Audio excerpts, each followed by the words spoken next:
63 سے onward start لیں گے۔ میں نے سورۃ البقرہ کے تعارف میں بتایا تھا کہ پہلے 9 رکوع جو ہیں وہ سابقہ امت مسلمہ بنی اسرائیل پر اللہ تعالیٰ نے مقدمہ قائم کیا ہے اور ان کی خرابیوں کو ہائی لائٹ کیا ہے کہ تم نے یہ کیا، اس کے بدلے میں نے تمہارے ساتھ یہ کیا، تم نے یہ کیا، میں نے یہ کیا، اور یونیورسل ٹروتھ اللہ تعالیٰ کی طرف سے ریویل ہوئے کہ جو بھی اس طرح کرے گا، انبیاء کی دعوت سے روگردانی کرے گا، اس کے اوپر میرے عذاب کا کوڑا اسی طریقے سے برسے گا۔ اور اس میں یہ دعوت تھی موجودہ امت مسلمہ یعنی امت محمدیہ صلی اللہ علیہ وآلہ وسلم کے لیے کہ تم کوئی زیادہ لاڈلے نہیں ہو، اگر تم نے بھی ہمارے محبوب صلی اللہ علیہ وآلہ وسلم کی تعلیمات سے روگردانی کی تو اللہ اس چیز کا کوئی لحاظ نہیں کرے گا کہ تمہاری نسبت کس کے ساتھ ہے، اللہ کے عذاب کا کوڑا تم پر بھی آئے گا۔ میں نے کئی دفعہ عرض کیا ہے کہ غزوہ احد وہ غزوہ تھا جس میں اللہ تعالیٰ نے نبی علیہ السلام کو پہلے یہ بشارت دے دی تھی کہ فتح مقدر ہے، اس کے باوجود صرف 35 صحابہ کرام کی نافرمانی کی وجہ سے اللہ تعالیٰ نے فتح کے بعد مسلمانوں کو شکست سے دوچار کروایا، 70 صحابہ شہید ہوئے، حتیٰ کہ اللہ کے محبوب صلی اللہ علیہ وآلہ وسلم کے اپنے مبارک دانت شہید ہو گئے۔ آپ کی شہادت کی خبر مشہور ہوگی اسی وجہ سے کیونکہ آپ کا خون اتنا نکلا کہ آپ بلڈ پریشر لاس ہونے کی وجہ سے بے ہوش ہو گئے۔ اس پہ میں ایک تلخ جملہ بولتا ہوں کہ اللہ کے محبوب صلی اللہ علیہ وآلہ وسلم اس دنیا میں موجود ہوں تب بھی اگر ان کے فالورز ان کی نافرمانی کریں تو اللہ تعالیٰ ان کی نسبت کا کوئی خیال نہیں رکھتا۔ اللہ تعالیٰ کی تلوار جو ہے وہ بالکل ننگی تلوار ہے۔ آج جب کہ اللہ کے نبی علیہ السلام دنیا میں موجود نہیں ہے، اس کے باوجود اگر کوئی روگردانی کرتا ہے اللہ کے نبی علیہ السلام کی تعلیمات سے تو وہ کسی زوم میں نہ رہے کہ اللہ تعالیٰ کے ساتھ کوئی اس کی رشتہ داری ہے، ناٹ ایٹ آل۔ تو وہ کئی ایک واقعات ذکر ہو چکے ہیں اس سے پہلی کلاسوں کے اندر، آج بھی کچھ امپورٹنٹ واقعات آئیں گے بنی اسرائیل کی ہسٹری کے، اور ہر واقعے کے بعد پھر ایک یونیورسل ٹروتھ آئے گا کہ ان کے ساتھ اس کام کے سبب یہ ہوا۔ سورۃ البقرہ آیت نمبر 63، اعوذ باللہ من الشیطان الرجیم، بسم اللہ الرحمن الرحیم۔ وَإِذْ أَخَذْنَا مِيثَاقَكُمْ وَرَفَعْنَا فَوْقَكُمُ الطُّورَ، اور وہ وقت یاد کرو کہ جب ہم نے اے بنی اسرائیل تم سے عہد لیا تھا۔ عہد کیا لیا تھا وہ آگے آ جائے گا، اور تم پر کوہ طور پہاڑ کو بلند کیا۔ یہ اللہ کی طرف سے ایک معجزہ ظاہر ہوا کہ کوہ طور پہاڑ اتنا بڑا پہاڑ ہے، وہ ایک سائبان بادل کی طرح ان کے سر کے اوپر آ گیا، اور اللہ تعالیٰ کی طرف سے وحی نازل ہوئی کہ اب تم اپنے پیغمبر کے ساتھ عہد کرو گے، تم ان کا ساتھ دو گے اس دین میں، اس کتاب کو اسٹیبلش کرنے میں، ورنہ یہ پہاڑ تم پہ ابھی گرا کے گرا۔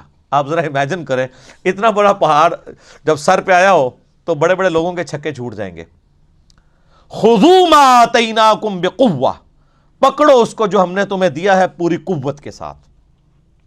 یعنی کون سی چیز؟ تورات، انبیاء کی تعلیمات۔ وَاذْكُرُوا مَا فِيهِ لَعَلَّكُمْ تَتَّقُونَ، اور یاد رکھو ان احکامات کو جو اس کے اندر نازل ہوئے ہیں تاکہ تم تقوی کی روش اختیار کر سکو۔ اللہ کے حضور کامیابی اسی صورت میں ہے کہ تم تورات کو پکڑو مضبوطی سے اور وقت کے پیغمبر کی تعلیمات پر عمل کرو۔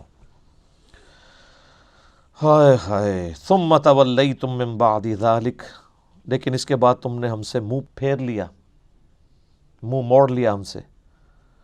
فلولا فضل اللہ علیکم ورحمتہ لکنتم من الخاسرین، اگر اللہ کا فضل اور رحمت تم پر نہ ہوتی تو یقیناً تم نقصان اٹھانے والوں میں سے ہو جاتے۔ یعنی یہ کہا جا رہا ہے کہ پھر سب کو اللہ ملیا میٹ کر دیتا۔ عذاب تو آیا، میں نے پہلے بھی بتایا کیسا عذاب نازل ہوا ہے کہ اللہ تعالیٰ کی طرف سے پلیگ کا مرض آیا، لاکھوں یہودی جو ہیں وہ اس طاعون کے مرض میں جو ہے وہ مر گئے۔ پھر اللہ تبارک و تعالیٰ کی طرف سے قتل مرتد کی سزا آئی، جو 70,000 یہودی ایک دن کے اندر قتل کیے گئے۔ اللہ تعالیٰ کی طرف سے یہ عذاب کا کوڑا ان پر برسا کہ توبہ کا سبب اب یہی ہے۔ یہ ساری چیزیں ہوئیں۔ تو اللہ تبارک و تعالیٰ کو راضی کرنا کوئی آسان کام نہیں ہے، یہ سارے معاملات ہوئے، لیکن اس کے باوجود باقی لوگوں کو اللہ نے بچا لیا۔ اس کا ہی اللہ ذکر کر رہا ہے کہ اگر اللہ چاہتا تو سب کو ہی تباہ و برباد کر دیتا، لیکن یہ اللہ کے فضل اور رحمت تھا کہ ہم نے پھر تمہیں کھلی چھٹی دی۔ تمہارے آباء و اجداد نے یہ حرکتیں کی، لیکن جنہوں نے کیا ان کو سزا ملی، باقیوں کو ہم اس طریقے سے آگے لے کر چلے۔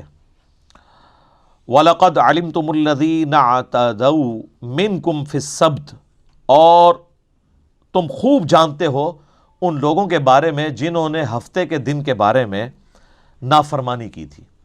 وہ سورۃ الاعراف میں اس کا ذکر آئے گا، میرا یوٹیوب کے اوپر ایک کلپ بھی اپلوڈڈ ہے۔ یہود پر عذاب کیوں آیا؟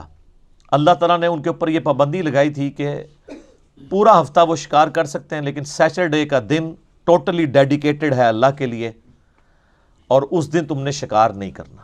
لیکن سورۃ الاعراف میں آتا ہے کہ وہ پورا ہفتہ مچھلیاں اس طرح نہیں آتی تھیں جس طرح ہفتے والے دن آتی تھیں، بلکہ وہ ان کی نظروں کے سامنے پھدکتی تھی۔ تو کتنا دیر بندہ صبر کر سکتا ہے؟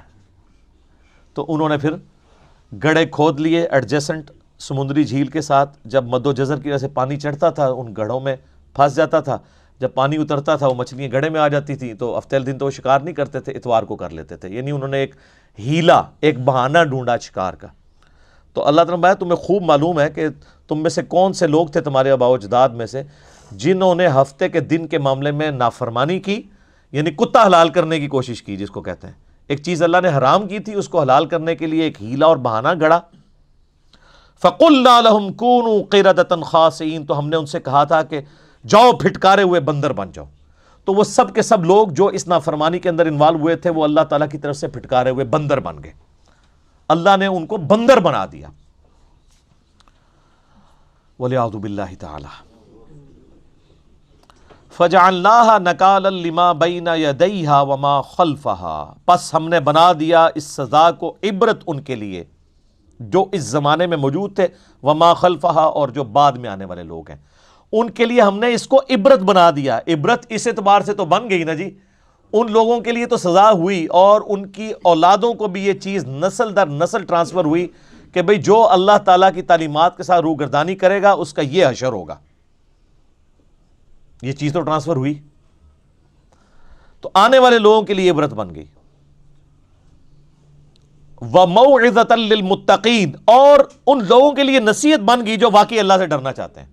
جو اللہ کے خوف رکھنے والے لوگ ہیں ان کے لیے تو نصیحت بن گئی نا جی، کہ اللہ تعالیٰ کی ایک اتنی لاڈلی امت تھی، اس نے جب وقت کے پیغمبر کی نافرمانی کی تو اللہ نے ان کو بندر بنا دیا۔ ایک اور جگہ آتا ہے خنزیر بھی بنایا، وَلِعَوْذُ بِاللَّهِ تَعَالَى۔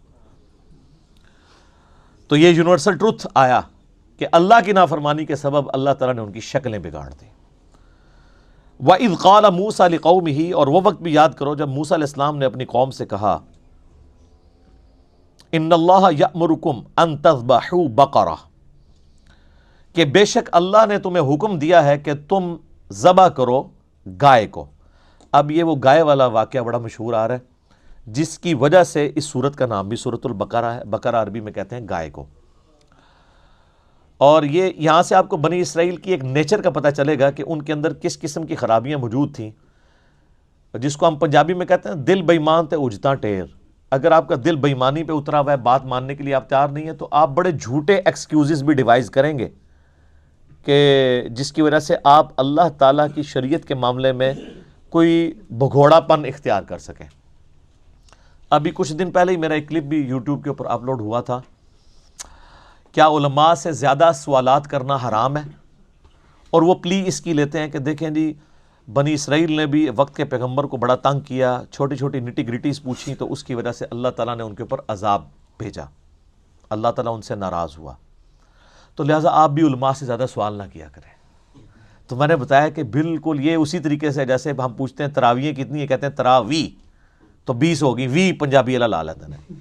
بھائی وہ چیز ہی کچھ اور تھی کہ وقت کے پیغمبر کے ساتھ بال کی کھال نہیں اتارنی، مراد یہ کہ وقت کا پیغمبر جو حکم دے اس کو فالو کرنا ہے۔ اب یہ ٹائٹل نبی علیہ السلام کے بعد کوئی شخص اویل نہیں کر سکتا۔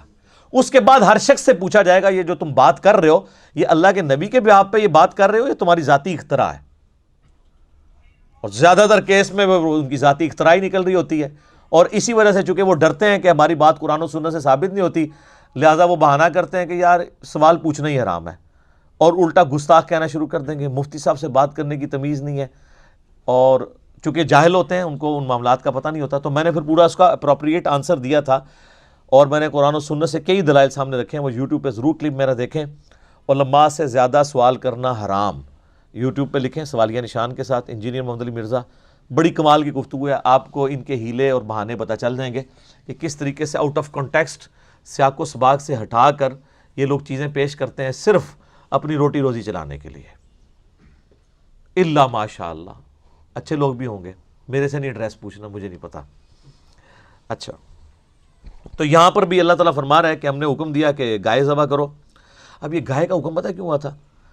موسیٰ علیہ السلام جب کوہ طور پر گئے تھے، انہوں نے پتہ نہ کہ ایک بچھڑا سونا پگھلا کے، وہ آگے آ جائے گی ڈیٹیل اگلی صورتوں کے اندر، سامری نے بنایا تھا، پھر اللہ نے آزمائش میں ڈال دیا۔ 70,000 یہودی جو نبی کے صحابہ میں سے تھے، ظاہر ہے ان پہ ایمان لائے تھے، ان کے ساتھی تھے، لیکن نبی صرف 40 دن کے لیے گئے ہیں تو وہ شرک میں مبتلا ہو گئے۔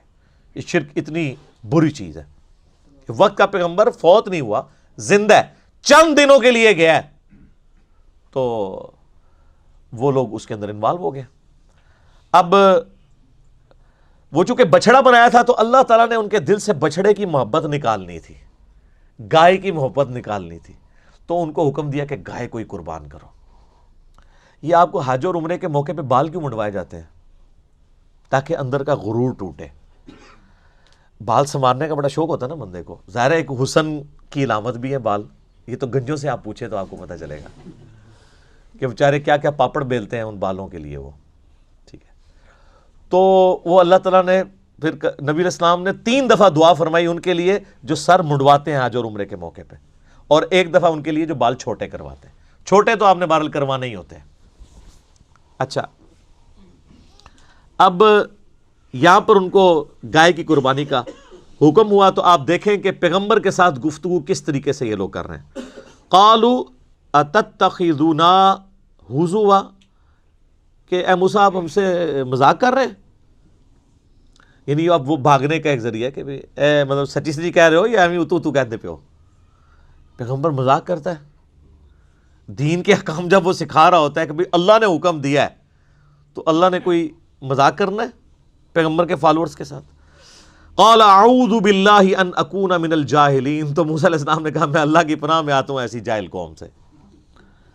یعنی آپ دیکھیں کہ پیغمبر کو مانے ہوئے ہیں، اس کے باوجود حرکتیں دیکھیں۔ اب کئی لوگوں کے دماغ میں یہ، جن لوگوں کو وہ غلط پٹیاں پڑھا دی ہوئی ہیں نا کہ وہ صحابہ کرام تو معصوم ہوتے ہیں، اور الصحابۃ کلہم عدول، وہ تو مطلب یہ ہے کہ حدیث روایت کرنے میں وہ عدول ہیں، باقی تو عام انسانوں کی طرح ہی ہوتے ہیں۔ اب یہ سارے صحابہ ہی ہیں نا جو موسیٰ علیہ السلام کے ساتھ کر رہے ہیں، تو اس میں کوئی توہین والی بات نہیں، انسان انسان ہے۔ ہمارے نبی علیہ السلام کے صحابہ کے بارے میں قیامت تک کے لیے سورۃ الجمعہ کی آیات آ گئی ہیں قرآن کے اندر، اس کو آپ ضعیف بھی نہیں کر سکتے کہ نبی تمہیں خطبے میں اکیلا چھوڑ کے چلے گئے جب انہوں نے دنیا کا مال دیکھا۔ تو بخاری مسلم میں حدیث موجود ہے، وہ ایک قافلہ آیا تھا، وہ سب لوگ حضور تقریر کر رہے ہیں تو اٹھ کے چلے گئے سوائے چند لوگوں کے۔ آپ کو کہ سورۃ الجمعہ کی آیات ہی نہیں پڑھنی چاہیے، گستاخی ہو جائے گی، تو اپنی عقل کا علاج کروائیں۔ اس سے بڑی چیزیں موجود ہیں کہ انبیاء کی غلطیوں کا ذکر قرآن میں ہے، وہ تو اس سے بڑی گستاخی ہے۔ صحابہ تو شاید کوئی نہیں انبیاء کے مقابلے میں۔ حضرت آدم کی غلطی کا بیان، موسیٰ علیہ السلام کی غلطی کا بیان، نوح علیہ السلام کی غلطی کا بیان، ابراہیم علیہ السلام کا بیان۔ تو اب موسیٰ علیہ السلام نے کہا میں ان جاہلوں سے اللہ کی پناہ میں آتا ہوں، تو اب انہوں نے کہا قالوا ادع لنا ربک یبین لنا ما ہی، انہوں نے کہا اپنے رب سے پوچھ کر بتائیں کہ وہ گائے کس قسم کی ہو۔ بھئی اللہ حکم دے رہا ہے کہ ایک گائے قربان کر دو، کوئی سی بھی گائے لو قربان کر دو۔ یہ اب بال کی کھال اتار رہے ہیں اور اپنے لیے پھر مشکل کھڑی کر لی۔ قال انہ یقول، تو انہوں نے فرمایا کہ اللہ تعالیٰ فرماتا ہے انہا بقرۃ لا فارض ولا بکر، کہ کوئی بھی ایک گائے ہو جو نہ زیادہ بوڑھی ہو نہ بالکل چھوٹی عمر کی ہو، درمیانی سی کوئی گائے لو، اس کو قربان کر دو۔ عوان بین ذالک، درمیانی عمر کی، ان دونوں کے درمیان، بوڑھی اور جوان کے درمیان۔ فافعلوا ما تؤمرون، جو حکم ہوا ہے اس کو پورا کرو۔ اس کے بعد تو اب کوئی گنجائش نہیں تھی نا کہ بھئی آپ کہا ہے کہ پورا کرو، اب کیوں اس کی بال کی کھال اتارتے ہو؟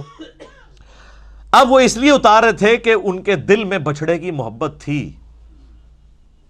اور تحت الشعور میں بیٹھی ہوئی تھی، وہ نکل نہیں رہی تھی. وہ چاہتے تھے کہ کوئی اور ہی حکم نازل ہو جائے، یہ ٹال جائے. قالوا ادع لنا ربك يبين لنا ما لونها، وہ کہنے لگے کہ آپ اپنے رب سے دعا کریں اور پوچھ کے بتائیں کہ اس کا رنگ کیسا ہو. ہائے صدقے. قال انه يقول انها بقرة صفراء، وہ کہنے لگے کہ اللہ تعالیٰ نے وحی کے ذریعے مجھے بتایا ہے کہ وہ ایسی گائے ہونی چاہیے جو شوخ زرد کلر کی ہو، گولڈن کلر کی، جس طرح کا وہ سونے کا بچڑا بنایا ہوا تھا. اب وہی چیز جو ان کے دماغ میں تھی نا کہ ہم نے نہیں کرنی، اللہ نے وہی کہا کہ ہاں ابھی وہ گولڈن کلر کا بچڑا بنایا سی نا، اونوں ہی کون ہے، ٹھیک اس کلر دی لبو. اب شوخ زرد کلر کی گائے آج ڈھونڈنی پڑ جائے آپ کو تو مصیبت پڑ جائے گی، بڑی مشکل سے پھر ملے گی.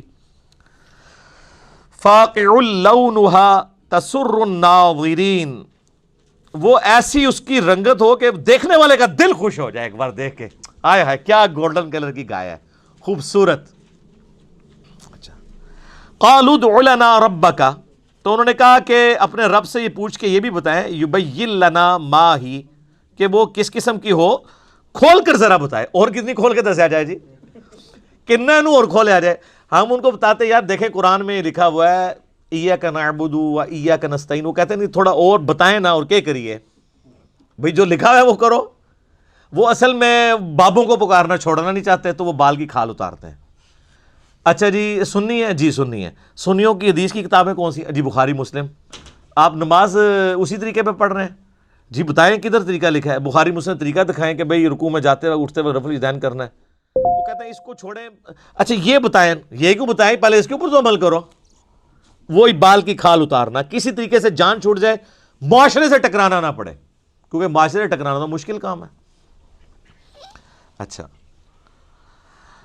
تو کہنے لگے کہ پوچھ کے بتائیں نا، ہمیں تو سمجھ نہیں آ رہی. ان البقرہ تشابہ علینا، بے شک ہم پر تو مشتبہ ہوگی بات، ایمبیگوس ہوگی سچویشن کہ کون سی گائے ہو. ان دسو کیڑی گائے ہو، دس دیتا بھی بھئی نہ بڑی عمر کی ہو نہ چھوٹی عمر کی ہو، کر دو. پھر ان کا رنگ پوچھو، رنگ بھی بتا دیا. اب اس میں سے کیا نکالنا ہے اب، اور کہ اس کے جسم پہ کتنے بال ہوں، یہی رہ گیا نا پیچھے. ٹھیک ہے نا جی، کیا کھاتی ہو یہ. اچھا.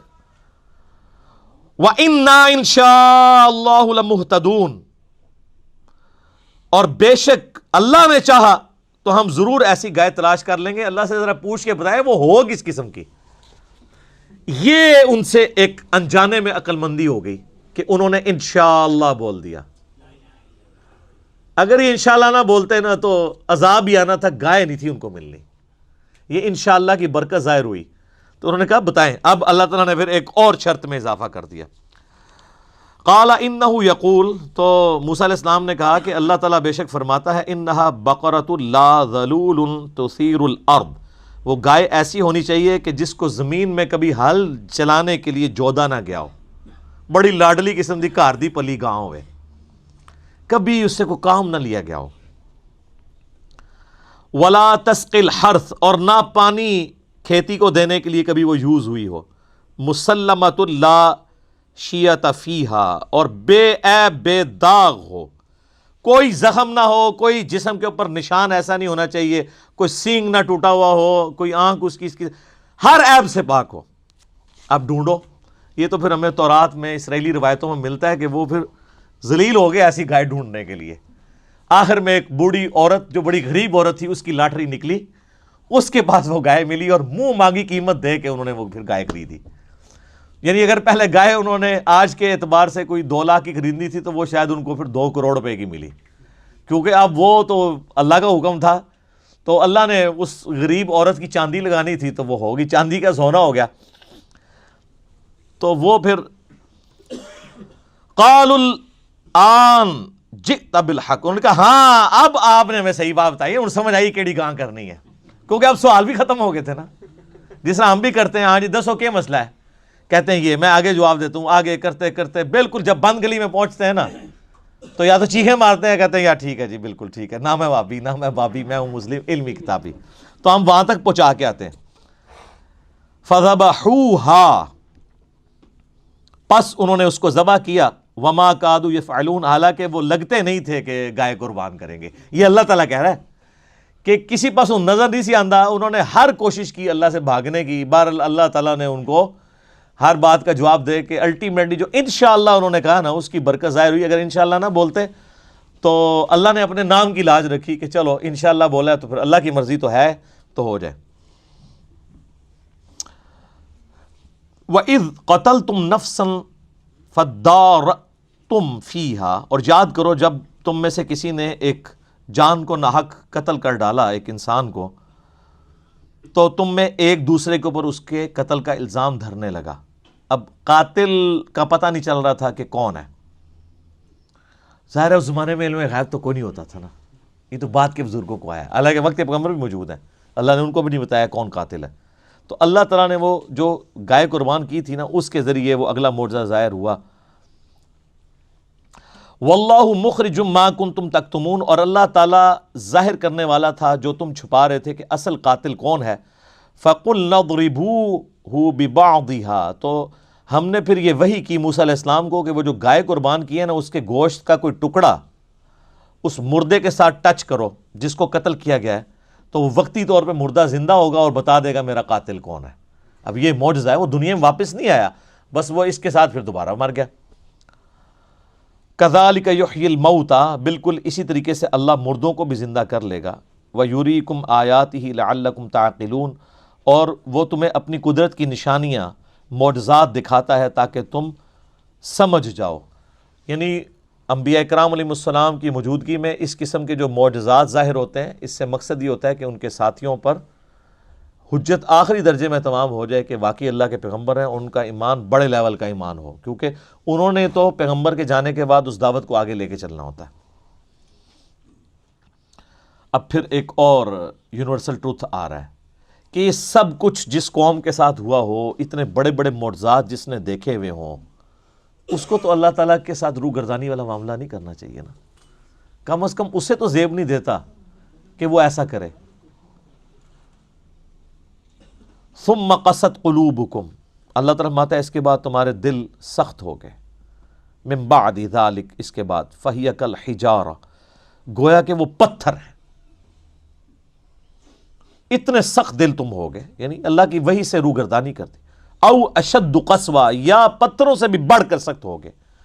وَإِنَّ مِنَ الْحِجَارَةِ لَمَا يَتَفَجَّرُ مِنْهُ الْأَنْهَارُ، اور بے شک پتھروں میں بھی ایسے ہیں کہ جن میں سے نہریں بہ نکلتی ہیں. یعنی اللہ تعالیٰ نے کہا کہ پتھر میں سے پھر بھی پانی نکل آتا ہے، لیکن تمہاری آنکھوں میں کبھی اللہ کی محبت، اس کے ڈر کی وجہ سے آنسو نہیں آئے، اتنے تم پتھر دل ہو گئے. پتھروں میں ایسے موجود ہیں کہ جن کے اندر چشمے جاری ہوتے ہیں. یعنی اس کی فزیکل ریزن کوئی بھی ہو، چشمے اللہ نے جاری کر کے انسانیت کی خدمت میں لگایا ہے پتھروں کو. لیکن اللہ تعالیٰ نے ایک، چونکہ یہ ادب کی کتاب ہے، اس کی طرف اس کی تشبیہ بھی کی کہ پتھروں میں سے بھی پانی نکل آتا ہے. یہ انسان تو پتھروں سے بھی گئے گزرا ہے، اور یہ عین ممکن ہے کہ فزیکلی بھی ایسا ہو کہ اللہ تبارک و تعالیٰ نے ہر چیز کی جس طرح فزیکل ریزن رکھی ہوئی ہے، اس طرح اس کی ایک روحانی ریزن بھی اپنی جگہ میں موجود ہو. جس طرح میں کہتا ہوں شہاب ثاقب ایک فزیکل فینومینا آف نیچر ہے، لیکن الٹیمیٹلی سائنس بھی یہ کہتی ہے کہ ہم ڈیفائن نہیں کر سکتے کہ کس وقت ایسا ہوگا. اس کا ڈیسیژن کس نے لینا ہے؟ وہ کہتے ہیں it is physical phenomena of nature, اور اسی کے پیچھے تو گاڈ ہے.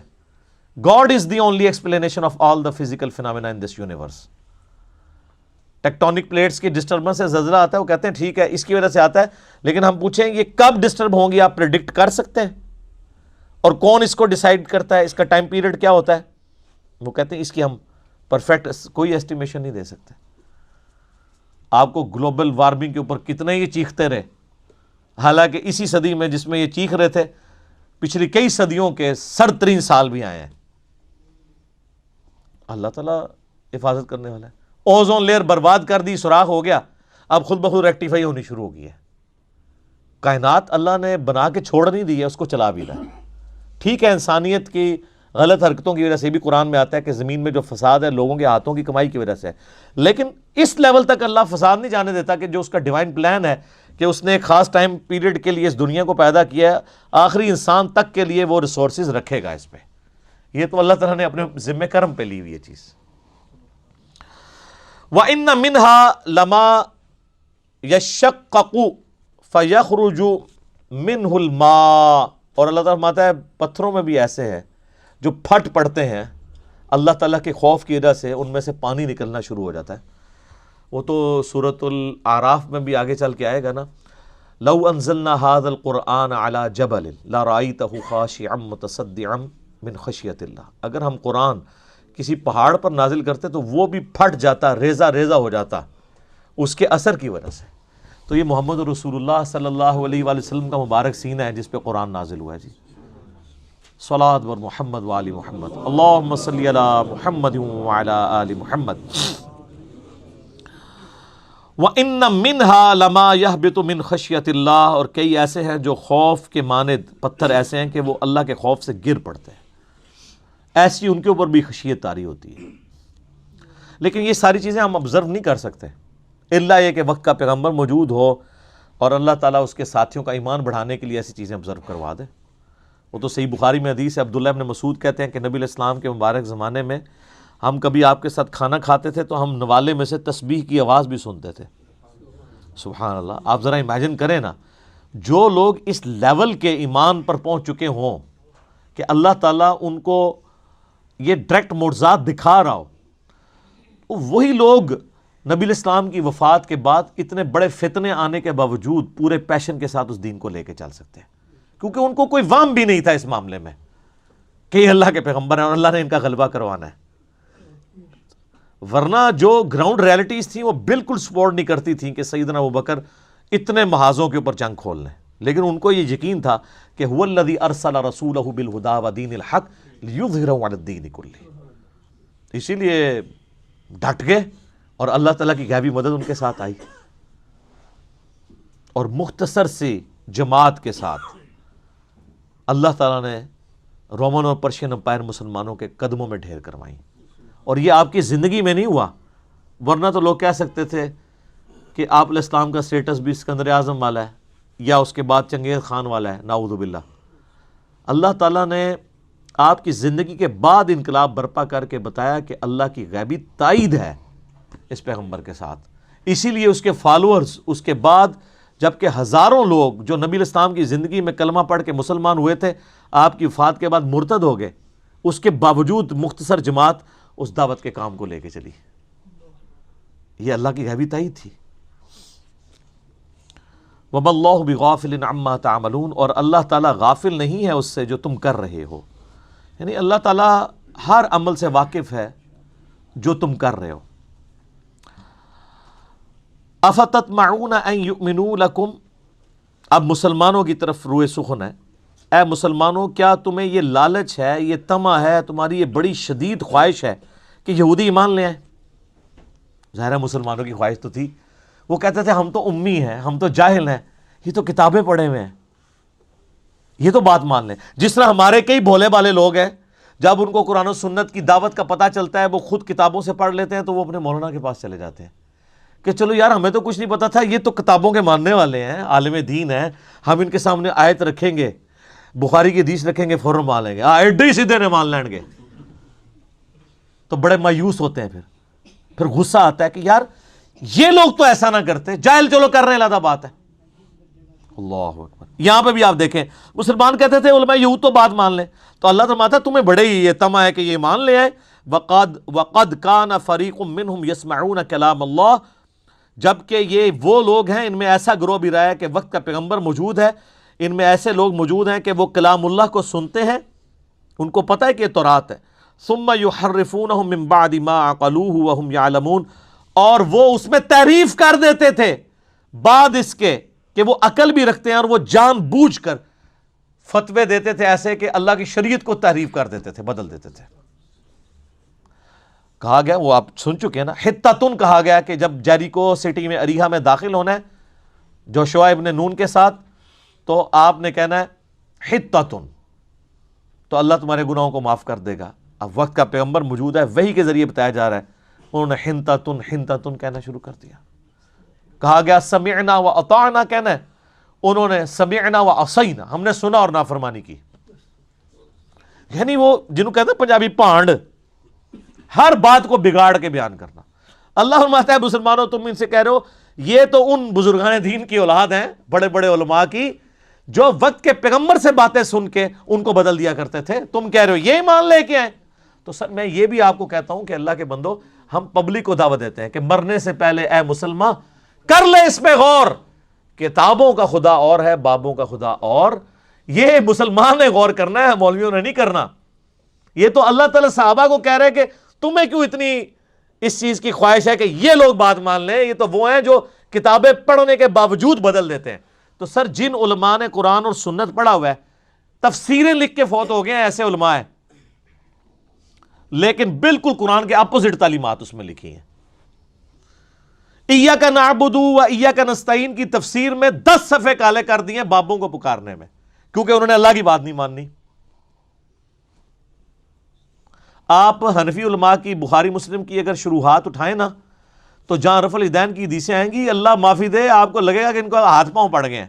حدیث ہوگی 2 لائنوں کی، انہوں نے 20 صفحے کالے کیے ہوں گے کہ کسی طریقے سے یہ بات نہ مانے۔ مشکات المصابیح میں جب کتاب الجنائز چیپٹر میں وہ قبروں کو پکا نہ کرنے والی حدیثیں اور قبروں پہ عمارتیں نہ بنانے والی مسلم شریف کی حدیثیں آئی ہیں نا، تو مفتی احمد جہاں نعیمی صاحب نے جو مشکات کی شرح لکھی ہے 8 جلدوں پہ، انہوں نے اس سے پہلے کتنے صفحے کالے کیے ہیں کہ اب یہ جو حدیثیں آ رہی ہیں ان کو، یعنی وہ کہنا چاہ رہے تھے کہ ان حدیثوں کو نہیں آپ نے ماننا، یعنی اس کو چھوڑ کے آگے ہی نکل جاؤ۔ تو یہ ہے جو کلام اللہ کو بدل دیتے ہیں۔ میں نے بہت بڑی مثال دی تھی حاضر و ناظر کی بحث میں، انہوں نے جال حق کے اندر جہاں جگہ جگہ آیات قرآن میں آئی ہیں نا کہ نبی تم وہاں موجود نہیں تھے، تب بھی تم ان واقعات کو من و عن بیان کر رہے ہو، یہ اس چیز کا ثبوت ہے کہ تم اللہ کے پیغمبر ہو، تمہارے پاس وحی آئی ہے۔ اے نبی تم اس وقت موجود نہیں تھے سورہ آل عمران میں جب موسیٰ علیہ السلام کو ہم نے کوہ طور کے پاس پکارا تھا، آپ وہاں پہ موجود نہیں تھے۔ اب یہ تو حاضر و ناظر کا عقیدہ رکھتے تھے، یہ آیات ان کے خلاف تھی، تو ہر آیت پہ وہ لکھتے رہے کہ اس میں یہ لکھا ہے کہ آپ وہاں فزیکلی موجود نہیں تھے، اس میں یہ نہیں لکھا ہوا کہ آپ وہاں پہ ناظر نہیں تھے، آپ موجود تو اللہ کے پاس سے وہاں سے بیٹھ کے دیکھ رہے تھے کہ موسیٰ علیہ السلام، تو وہ دیکھ رہے تھے، تو پھر وہی والا تو معاملہ ہی ختم ہو گیا۔ اور سورہ ال عمران میں آتا ہے جب مریم کی کفالت کے لیے کلمیں ڈالی جا رہی تھیں کہ کون مریم کی کفالت کرے گا، یہ طے پایا تھا کہ جس کی قلم پانی کی دھار کے اپوزٹ بہنا شروع کر دے گی، جو امپاسبل ہے بغیر کسی موٹر کے، تو وہ اللہ کی طرف سے غیبی تائید ہوگی۔ تو حضرت زکریا کی بیٹی تھی، تو تم وہاں پہ موجود نہیں تھے، اس کے باوجود تم یہودیوں سے یہ واقعات بیان کرتے ہو، یہ اس چیز پر ثبوت ہے کہ تم اللہ کے پیغمبر ہو۔ طالوت اور جالوت کا جو واقعہ سورۃ البقرہ میں آئے گا، اس میں بھی آپ دیکھیں گے اینڈ پہ جا کے اللہ تعالیٰ کہتا ہے یہ ہم جو پورا قصہ بیان کر رہے ہیں، اس چیز کا ثبوت ہے کہ تم اللہ کے پیغمبر ہو، تم تو وہاں نہیں موجود تھے نا، تو تم یہ بیان کر رہے ہو۔ اب یہ ساری چیزیں حاضر و ناظر کی نفی پہ تھیں آیات نا۔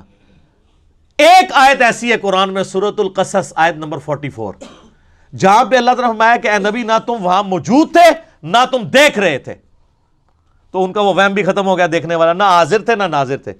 اب وہ آیت آئی نا، تو انہوں نے کہا اب یہ تو آیت میرے وہ جو پورے پہلے 50 آیتوں کو میں نے جو اپنے زوم میں ذبح کرنے کی کوشش کی، اس کو کیسے ذبح کروں؟ تو انہوں نے آیت ہی آدھی لکھی کہ اے نبی تم وہاں موجود نہیں تھے، جو آگے لکھے تھے نا کہ آپ وہاں شاہدین میں بھی نہیں تھے، وہ آیت ہی کاٹ دی اور آدھی آیت لکھ کے کہا کہ اس میں یہ تو لکھا ہے وہاں موجود نہیں تھے، یہ کہاں لکھا ہے کہ آپ دیکھ نہیں رہے تھے، حالانکہ اسی آیت میں لکھا ہوا ہے۔ سر یہ قرآن کی تعریف ہے کہ نہیں؟ اس کے بعد آپ خود فیصلہ کریں کہ مسلمان یہ کام کر سکتا ہے؟ تو آپ یہ پڑھتے ہوئے یہ نہ سمجھیے گا یہ سب کچھ علماء یہود کر گئے، اللہ کے فضل سے اسی کسی نے پیچھے نہیں، اسی ورلڈ چیمپئن ہے، ہم سا ہو تو سامنے آئے، کوئی ایسا کام نہیں جو انہوں نے نہ کیا اور ہم نے اس کو اس سے بڑے انداز میں نہ کیا ہو۔ بخاری مسلم میں حدیث ہے تم میں وہی خرابیاں پیدا ہوں گی، تم بھی اگلے لوگوں کے راستے پہ چل پڑو گے قدم با قدم بالشت بر بالشت، حتیٰ کہ ان میں سے کوئی گوہ کے سوراخ میں داخل ہوا تم بھی وہی کام کرو گے۔ تو نبی علیہ السلام سے پوچھا کہ اگلے لوگوں سے مراد کیا یہود و نصارہ ہے؟ آپ نے فرمایا وہ مراد نہیں تو اور کون سے لوگ مراد ہیں؟ تو وہی کام کیے۔ تو اے مسلمانوں تمہیں یہ بڑی خواہش ہے نا کہ ایمان لیں، حالانکہ یہ وہ لوگ ہیں کہ اللہ کا کلام سنا، اس کے بعد اس نے تعریف کر دی عقل رکھتے ہوئے جان بوجھ کر۔ وَإِذَا لَقُوا الَّذِينَ آمَنُوا، اور جب یہ ملتے ہیں ایمان والوں سے، قَالُوا آمَنَّا، ہم کہتے ہیں ہم ایمان لے کے، یہ منافقین کا ذکر ہو رہا ہے، بزدل ہوتے ہیں نا، ایمان والوں سے کہتے ہیں مومن ہیں۔ وَإِذَا خَلَا بَعْضُهُمْ إِلَىٰ بَعْضٍ، اور جب علادہ ہوتے ہیں بعض میں خلوت میں، قَالُوا أَتُحَدِّثُونَهُمْ بِمَا فَتَحَ اللَّهُ عَلَيْكُمْ، تو وہ یہ کہتے ہیں کہ کیا تم ان سے ان باتوں کا ذکر کرتے ہو کہ یہ اللہ تعالیٰ کے حضور ان باتوں کو یوز کرے لیحاجوکم بہ عند ربکم، کہ اللہ کے حضور وہ جھگڑا کر سکیں ان باتوں کے اوپر. یعنی صحابہ کرام میں جب یہ بیٹھتے تھے، ظاہر ہے قانوناً تو یہ بھی صحابہ ہی تھے، تو جب صحابہ کرام نبی علیہ السلام کی کوئی عظمت بیان کرتے تھے نا، تو ان میں کوئی بولے بالے قسم کے لوگ تھے، وہ کہتے تھے ہاں ہاں تورات میں بھی نبی علیہ السلام کی یہ خوبی لکھی ہوئی ہے. اب وہ جب لادہ ہوتے تھے وہ کہتے تھے یار تمہیں پتہ ہے ہم نے اوپر اوپر سے ایمان قبول کیا، تم کیوں مسلمانوں کو بتا رہے ہو کہ حضور کی نشانیاں موجود ہیں؟ یہ تو تمہارے خلاف پھر دلیل کے طور پہ پیش کر دیں گے، تو ان کو نہ یہ باتیں بتایا کرو. جس طرح ہمیں کہتے ہیں تم کیوں لوگوں کو بتاتے ہو کہ بخاری میں حدیث ہے کہ عمار کو ایک باغی جماعت قتل کرے گی، عمار ان کو اللہ کی طرف اور جنت کی طرف بلائے گا، وہ جماعت دوزخ کی طرف بلائے گی، یہ تو شیعہ پکڑ لیں گے. حالانکہ یہ بھول جاتے ہیں کہ یہ بخاری شریف میں لکھی ہوئی ہے، بخاری شریف شیعہ کی کتاب نہیں ہے. یہودی بھی یہی کام کرتے تھے کہ جو نبی علیہ السلام کی پروفیسیز تھی نا، وہ کہتے تھے نہ بتاؤ مسلمانوں کو، یہ تو تمہارے خلاف یوز کر لیں گے. تو اب آپ کو بتا کہ علماء یہود کی جائز اولاد کون سے لوگ ہیں؟ علماء. سیم وہی خرابیاں. افلا تعقلون، کیا تمہیں اتنی بھی عقل نہیں ہے؟ اب اللہ تعالیٰ نے اس کا جواب دیا ہے کہ یہ جو کہانی کرا رہے ہو نا، کہ ان کو نہ پتہ چلے، ورنہ یہ اللہ کے حضور کہیں گے کہ ان کو تو پتہ تھا یا اللہ کہ یہ ان کی کتابوں میں یہ لکھا ہوا ہے، تو انہوں نے کیوں نہیں تیرے پیغمبر کو مانا اور اوپر اوپر سے مانا اور اندر سے انکار کیا. اب اللہ تعالیٰ اس کا جواب دے رہا ہے، اولا یعلمون ان اللہ یعلم ما یسرون وما یعلنون، کیا انہوں نے اس پہ بھی کبھی غور نہیں کیا کہ اللہ تعالیٰ سب کچھ جانتا ہے، جو کچھ یہ چھپاتے ہیں، جو کچھ ظاہر کرتے ہیں. یعنی اللہ کا انہیں کوئی خوف نہیں ہے. اگر مسلمانوں کو سپوز یہ لوگ نہ بھی بتائیں تو کیا اللہ اپنے پیغمبر کے ذریعے وہ پروفیسیز صحابہ کرام کو نہیں بتا سکتا؟ کیا تم دین حق کو چھپاؤ گے تو اللہ تعالیٰ اپنے پیغمبر کے ذریعے اس کا غلبہ نہیں کروا سکتا؟ اللہ کا خوف رکھو. تم یہ بیچ میں کیوں رنگ میں بھانگ ڈالنے کی کوشش کر رہے ہو؟ وَمِنْهُمْ أُمِّيُّونَ، اچھا، اور بے شک اللہ تعالیٰ جانتا ہے جو کچھ وہ چھپاتے ہیں، جو کچھ ظاہر کرتے ہیں. وَمِنْهُمْ أُمِّيُّونَ، اور ان میں سے ان پڑھ لوگ بھی ہیں. یعنی یہودی سارے پڑھے لکھے نہیں تھے، ان میں جاہل بھی تھی پبلک. لا يعلمون الکتاب، وہ کتاب کو تو نہیں جانتے. الا امانیہ، سوائے کچھ جھوٹی جو کہانیاں جو ان کے اندر چل رہی ہیں، ان کی وشفل تھنکنگز. وَإِنْهُمْ إِلَّا يَظُنُّونَ، وہ محض اپنے وہم و گمان کے پیچھے چل رہے ہیں. ان کو آگے پھر اللہ تعالیٰ بیان کرے گا کہ یہ وہ امی ہیں، ان پڑھ لوگ ہیں کہ جن کو یہ کہانی انہوں نے کرا دی ہوئی ہے کہ ہم دوزخ میں گئے بھی تو چند دنوں کے لیے جائیں گے، بعد میں اللہ تعالیٰ ہمیں نکال لے گا. اللہ ہمارے جو جاہل لوگ ہیں نا، انہوں نے اپنی خواہشات کو دین کا نام دیا ہوا ہے. اللہ تعالیٰ ویسا نہیں ہے جیسا وہ اللہ کے بارے میں گمان کیے ہوئے. فَوَيْلٌ لِّلَّذِينَ يَكْتُبُونَ الْكِتَابَ، یہ ایک اور یونیورسل ٹروتھ آ رہا ہے. خرابی ہے ان لوگوں کے لیے جو کتاب لکھتے ہیں بِأَيْدِيهِمْ، اپنے ہاتھوں سے. ثُمَّ يَقُولُونَ هَذَا مِنْ عِنْدِ اللَّهِ، اس کے بعد لوگوں کو یہ بتاتے ہیں کہ یہ اللہ کی طرف سے نازل ہوئی ہوئی ہے. لِيَشْتَرُوا بِهِ ثَمَنًا قَلِيلًا، اور اس کے عوض دنیا کے چند ٹکے حاصل کرنے کے لیے فتویٰ بازی کرتے ہیں اور کہتے ہیں اللہ نے حکم دیا ہے. مجھے بتائیں یہ کس کے بارے میں آیت ہو سکتی ہے؟ فتوے کون لکھتا ہے؟ علماء. علماء کی جتنے فضائل قرآن میں بیان ہوئے ہیں نا، علماء سو کے اور علماء حق کے بھی، اتنے آپ کو احادیث میں نہیں ملیں گے. بلکہ پورا تانا بانا ہی علماء کے گرد گھومتا ہے کہ کام ہی انہوں نے ڈالا ہے. اور یہ طبقہ ایسا خطرناک طبقہ ہے کہ یہ وقت کے پیغمبر کو دنیاوی طور پہ فیل کر دیتا ہے. دنیاوی طور پہ حضرت عیسیٰ علیہ السلام کو فیل کیا نا دنیاوی طور پہ. اللہ کے حضور وہ کامیاب ہیں، حتیٰ کہ اللہ نے حضرت عیسیٰ کو بھی زندہ اٹھایا ان کی جان بچانے کے لیے. تو قتل کے فتوے نکل گئے تھے. یہ بعد میں عیسائیت تو پھیلی ہے جب کانسٹنٹائن II نے عیسائیت قبول کی، ورنہ حضرت عیسیٰ کی زندگی میں صرف 12 بندے ان پہ ایمان لے کے آئے تھے. حضرت عیسیٰ علیہ السلام اپنی مبارک زندگی میں کوئی کامیاب زندگی انہوں نے نہیں گزاری دنیاوی اعتبار سے. کوانٹیٹیو، کوالیٹیٹیو تو ایک بھی بہت ہے. بخاری میں حدیث ہے قیامت دن بعض انبیاء آئیں گے، ان کے ساتھ 4 امتی، کسی کے ساتھ 3، کسی کے ساتھ 2، کسی کے ساتھ 1، کسی کے ساتھ ایک بھی ایسا نہیں ہوگا جو وقت کے پیغمبر پہ ایمان لایا ہو. تو کیا وہ نبی ناکام ہو گئے؟ نہیں. دنیاوی آپ کے سٹیٹس میں ناکام ہے، اللہ کے حضور کامیاب ہے. نوح علیہ السلام 950 سال محنت کی، صرف 78 لوگ ایمان لے کے آئے. تو کیا وہ نبی ناکام ہو گئے؟ نہیں. دنیاوی طور پہ ضرور آپ کی ڈاکٹرین میں ناکام ہے، اللہ کے حضور تو کامیاب ہے. لیکن اللہ نے تو کوالٹی دیکھنی ہے نا، کوانٹٹی تو نہیں دیکھنی. تو اللہ فرماتا ہے چند ٹکوں کے عوض یہ لوگ اللہ کی آیات کو بیچتے ہیں اس حوالے سے کہ وہ فتوے لکھتے ہیں اپنی مرضی سے اور کہتے ہیں یہ اللہ کی طرف سے نازل ہوا ہے. یہی ہوتا ہے. یہ آج کل یہ کام آپ کو نظر آئے گا احادیث اور آیات کی تشریح میں. آیت میں کچھ اور بات لکھی ہوگی، تشریح بالکل اس کے اپوزٹ ہوئی ہوگی، اور عام آدمی اتنے سیدھے ہیں وہ بیچارے سائیڈ پہ حاشیہ جو پڑھ رہے ہوتے ہیں نا تو وہ سمجھتے ہیں کہ یہ حاشیہ بھی قرآن ہے. ہمیں کئی لوگ فون کر کے رابطہ کرتے ہیں جی مسلم شریف میں میں نے خود پڑھا ہے. تو ہم پوچھتے ہیں اللہ کے بندے مسلم شریف میں پڑھا ہے یا مولانا شریف میں پڑھا ہے؟ کیونکہ مسلم شریف تو وہ ہے جو عربی اور اس کا اردو ترجمہ ہے، جو سائیڈ پہ لکھا ہے وہ مولانا شریف ہے. تو مولانا شریف کو مسلم شریف سے باہر نکالیں گے تو مسلم شریف پاک ہوگی، ورنہ مسلم شریف پڑھ کے بھی کوئی فرق نہیں پڑنا آپ کو، کیونکہ جو کچھ لکھا ہے اس کے الٹ اس کے سائیڈ پہ لکھا ہوتا ہے. وہ سائیڈ والی بات وہ کہتے ہیں اچھا یہ ہے، ہر چیز کو کاؤنٹر کیا ہوتا ہے. فَوَيْلٌ لَهُم مِّمَّا كَتَبَتْ أَيْدِيهِمْ، اللہ فرماتا ہے ہلاکت ہے ان کے لیے اس وجہ سے جو انہوں نے یہ فتوے لکھے. وَوَيْلٌ لَهُم مِّمَّا يَكْسِبُونَ، اور ہلاکت ہے جو انہوں نے اس سے مال کمایا. اللہ کی طرف جھوٹے فتوے منسوب کر کے، جھوٹے مسائل منسوب کر کے، جھوٹی آیات گھڑ کے. یہ تو سر اللہ نے اس قرآن کی حفاظت کی ذمہ داری لی ہے، ورنہ کام اس کے ساتھ بھی ڈال جانا تھا. اور قرآن کی بھی حفاظت صرف ٹیکسٹ کی ہے، عربی ٹیکسٹ کی، یہ ذہن میں رکھیے گا، ورنہ قرآن کی بھی تعریف ہو چکی ہوئی ہے.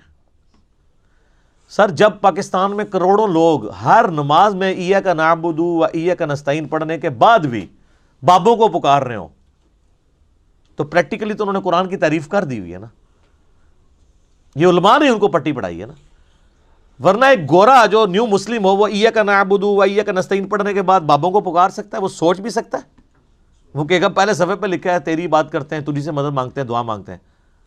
تو مسلمان کیوں پکار رہا ہے؟ کیونکہ ان کو علماء نے فتوے لکھ کے ان کو گمراہ کیا ہے، قرآن کی تحریف کی ہے. قرآن میں یہ لکھا تھا، انہوں نے صفحے کے صفحے کالے کیے. نہیں وہ ایک حقیقی مدد ہوتی ہے، ایک مجازی مدد ہوتی ہے، ایک یہ ہوتا ہے، ایک یہ ہوتا ہے. ہم امی سے روٹی مانگتے ہیں تو کیا یہ شرک ہو جاتا ہے؟ وہ اللہ کے بندہ مری امی کو کون روٹی مانگتا ہے؟ ایون زندہ امی بھی سامنے نہ ہو کون روٹی مانگتا ہے؟ پاگلو تم تو یہ کام کر رہے ہو، مثال ہمیں امی کی دے رہے ہو. اور اگر اس طرح ہی ہے تو ٹھیک ہے، کوئی مری ہوئی امی کیا کوئی کسی بابے کو بھی پکار کے دیکھ لے، اس کے سامنے روٹی لا کے رکھ لے، اور زندہ کسی یہودی عیسائی سکھ کو بھی پکار لینا آپ کے سامنے موجود ہو تو لا کے روٹی سامنے رکھ دے گا. تو اس پھر مشکل کشا منو. اسباب کو آپ لے کے غیب میں مدد کے لیے پکار رہے ہوتے ہیں، اور ماشاءاللہ اپنے ناموں کے ساتھ مفتی اور ڈاکٹرز اور یادگار اسلاف ہے. یادگار اسلاف نے وڈے نے بھی یہی کام پائے نے، باقی انہوں دی یادگار ہو، یادگار صحابہ و تابعین نہیں. درمیانے بزرگ، پرانے بزرگ نہیں، درمیانے بزرگ، بہت پرانے بزرگ ہیں. کتنے جی؟ 1000 سال. سر دین تو 1400 سال پہلے آیا تھا. کوئی صحابہ کرام میں آیا کوئی کتبہ کسی کا یا علی مدد کا تو دکھاؤ، یا شیخ عبد القادر جیلانی مدد کا. وہ ادھر کچھ بھی نہیں ہے جی، ان کو چھوڑ دیں. صحابہ کرام کو اڑتے ہو تو دکھاؤ ہے، صحابہ کرام کو کسی کا دل چیر کے تو کچھ جان لیتے ہو تو دکھاؤ. یہ ساری مثالیں میں نے بیان کی ہیں نا. میں کہتا ہوں جی اگر آپ نے کسی کے ساتھ نیکی کرنی ہے نا، آپ چاہتے ہیں کہ وہ بھی آپ کے ساتھ جنت میں جانے میں کامیاب ہو جائے، آپ کا رشتہ دار ہے، دوست ہے، گھر والے ہیں، مجلس نمبر 100 ضرور دکھائیں انہیں. کتابوں کا خدا اور بابوں کا خدا اور. اس کو پتہ چلے کہ یار کتابیں جس خدا کا تعارف کرواتی تھیں وہ یہ والا خدا نہیں ہے جس کو یہ پوج رہے ہیں. انہوں نے اپنے تخیلات کو خدا کا نام دیا ہوا ہے. ہاں دعویٰ بے شک کریں، وہ بھگوان بھی آپ پوچھیں نا، وہ کہتے ہیں ہم ایک گاڈ کو مانتے ہیں، اسی کا بھگوان نام رکھا ہوا ہے. لیکن جو کوالٹی اس کے ساتھ منسوخ کر رہے ہیں وہ اس خدا کی نہیں ہے جس خدا نے اپنا تعارف جن کوالٹیز کے ساتھ کروایا تھا. تو پھر ہم عرض ہی کر سکتے ہیں کہ مرنے سے پہلے اے مسلمان کر لے اس پہ غور، کتابوں کا خدا اور ہے، بابوں کا خدا اور جب تو غور کر لے گا نا تو پھر مجھے نہیں کہنے کی ضرورت پڑے گی، تو خود کہے گا کیا کہ نہ میں وابی نہ میں بابی، میں ہوں مسلم، علمی کتاب ہے. یہ اندر سے آواز نکلے گی انشاءاللہ تعالی. آ گئی جی وہ بات جو میں کہہ رہا تھا، امیین، ان پڑھ جاہل لوگ جو باتیں کرتے ہیں، اللہ کے فضل سے اس امت میں بھی جاہل لوگ یہی باتیں کر رہے ہیں۔ وَقَالُوا لَن تَمَسَّنَا النَّارُ إِلَّا أَيَّامًا مَّعْدُودَةً، وہ کہتے ہیں ہمیں کبھی بھی آگ نہیں چھو سکتی سوائے گنتی کے چند دن۔ ایویں جیسے آپ کے لوگ نہیں کہتے ایک پھیرا ہی لگے گا۔ اب قرآن میں تو یہ ہونا چاہیے تھا کہ ہاں ایک پھیرا لگے گا پھر تمہیں ادھر بھیج دیں گے۔ اس کا جواب ذرا اللہ کی طرف سے سنیں۔ یہ پھیرے والے جو اتنے دلیر لوگ ہیں نا، ان کے بارے میں اللہ تعالیٰ کیا فرما رہا ہے؟ قُلْ اتخذتم عند اللہ عہدا، کیا تم نے اللہ سے کوئی ایسا وعدہ لے رکھا ہے؟ فلن یخلف اللہ عہدا، کہ اللہ اس وعدے کی خلاف ورزی نہیں کرے گا۔ ام تقولون علی اللہ ما لا تعلمون، یا پھر تم اللہ پر ایسی بات ڈال رہے ہو جسے تم جانتے ہی نہیں ہو کہ کتنا بڑا جرم کر رہے ہو۔ اپنی مرضی سے اللہ کے بارے میں یہ بات کر رہے ہو کہ اللہ ہمیں کچھ دنوں کے لیے دوزخ میں ڈالے گا، بعد میں چھوڑ ہی دے گا۔ یہ اللہ نے کس جگہ پہ تم سے یہ وعدہ لیا ہوا ہے کہ حضرت صاحب آپ کا ایک پھیرا لگے گا پھر آپ جنت میں چلے جائیں گے؟ تو ظاہر ہے کہ کہیں بھی نہیں لیا ہوا، تو اللہ ہمارا ہے اس کے مطلب ہے اللہ پہ جھوٹ باندھ رہے ہو۔ سر بخاری مسلم کی حدیث ہے، جس نے نبی علیہ السلام پہ جھوٹ باندھا وہ اپنا مقام دوزخ میں دیکھ لے، اور جو اللہ پہ جھوٹ باندھے اس کی انٹینسٹی کا کون اندازہ لگا سکتا؟ ناٹ ایٹ آل، ایسا نہیں ہو سکتا۔ سورۃ الفرقان میں آگے چل کے آئے گا کہ دوزخ تھوڑی دیر کے لیے بھی وقت گزارنے کے لیے بری جگہ ہے اور زیادہ دیر کے لیے بھی بری جگہ ہے۔ کہتے ہیں تھوڑی دیر لگے گی۔ سر مسلم شریف کی حدیث ہے کہ قیامت والے دن اللہ تعالیٰ ایک مفلس بندے کو بلائے گا جس نے دنیا میں پرہیزگاری کی زندگی گزاری ہوگی لیکن روکھی سکھی کھا کے، بڑا مشکل وقت۔ اللہ فرمائے گا فرشتوں اسے ایک ذرا جنت کا پھیرا لگواؤ۔ ایک جنت کا پھیرا لگے گا، اس کے بعد اللہ پوچھے گا وہ دنیا میں کوئی تکلیف دیکھی؟ کہے گا تیری عزت کی قسم کوئی تکلیف نہیں دیکھی۔ ایک جنت کا پھیرا اس کی ساری تکلیف کو کافور کر دے گا۔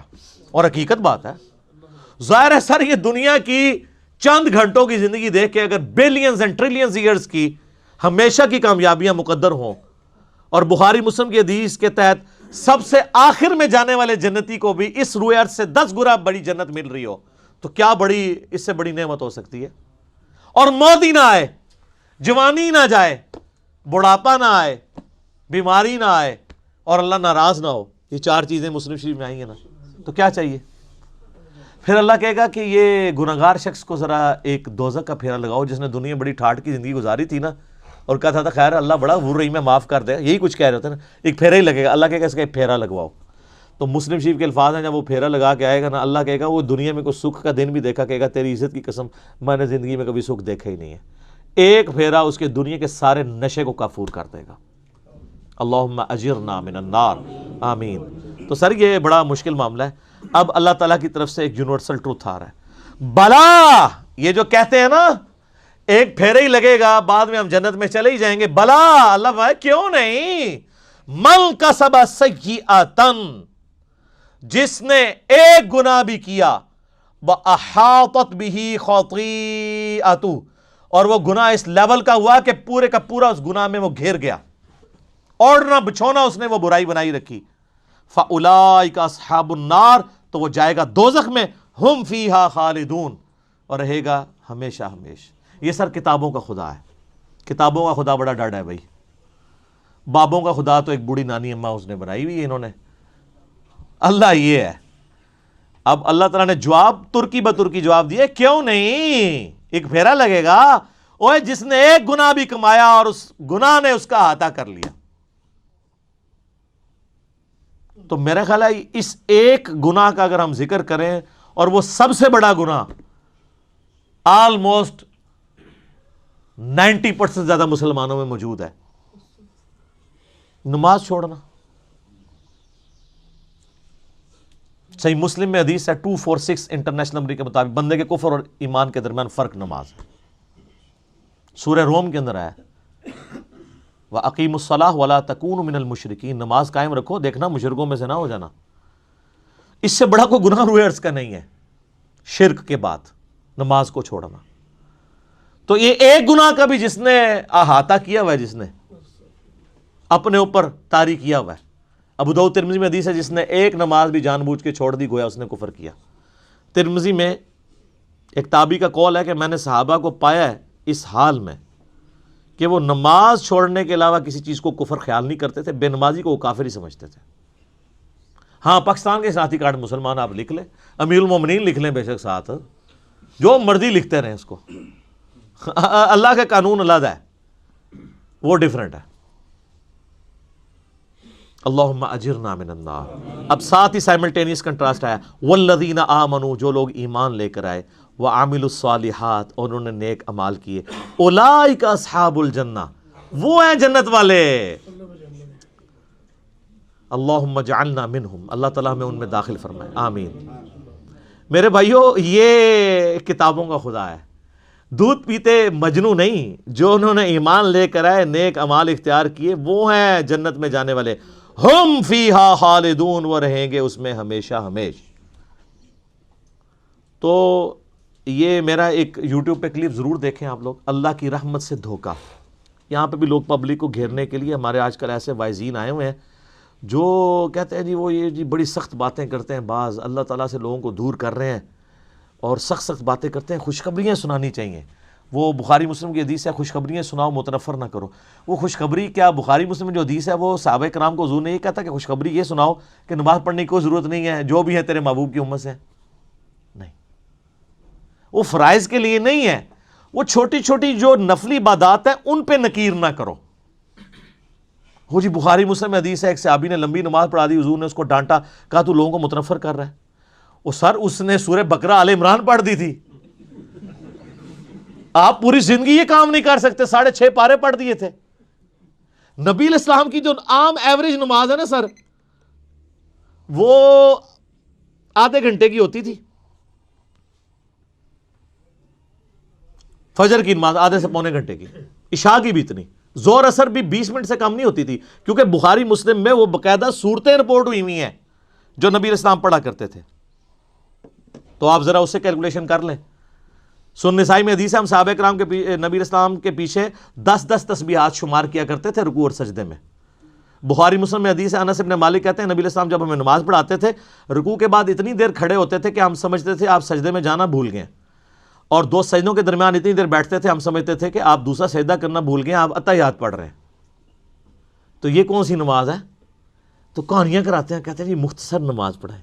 وہ والی مختصر ہے نا، وہ یہ ہے کہ بھی معاذ بن جبل نے 3 گھنٹے کی عشاء پڑھا دی تھی تو کہا گیا بھی 3 کی نہ پڑھاؤ، آدھے گھنٹے کی پڑھاؤ۔ اور تسی تے پڑھتے ہو آدھے منٹ دی نماز، کہانیاں اتوں لیندے ہو، تراویح کر کے 20 بنا رہے ہو، ٹھیک ہے۔